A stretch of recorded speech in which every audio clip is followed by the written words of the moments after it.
Pope Francis, who takes his name from the patron saint of animals, has been seen petting dogs, carrying a lamb, and holding birds. Well, now he's raised some eyebrows by bringing up rabbits in a discussion about the church and family. Here's Elaine Quijano.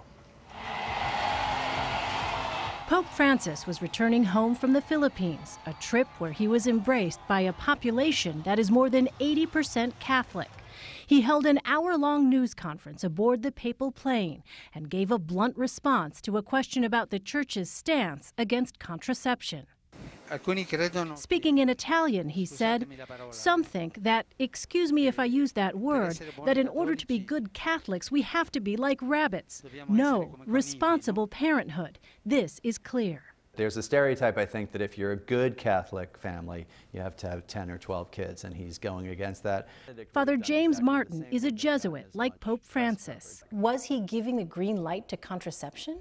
No, he wasn't. In fact, at the beginning of that answer, he talks about the Church's traditional teaching on contraception.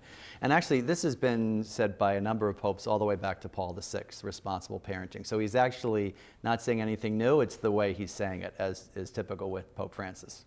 He also used colorful language to rail against corruption. He recounted the time when, as a bishop in Buenos Aires, two people offered to donate $400,000 if they got to keep half for themselves. In that moment, I thought, what should I do, he said. Either insult them and give them a kick where the sun doesn't shine, or I could play the fool. He's stirring things up.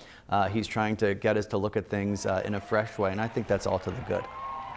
The Pope will come to the U.S. in September with stops in Washington and New York. Scott, his visit will culminate with a Mass in Philadelphia. Elaine, thanks very much.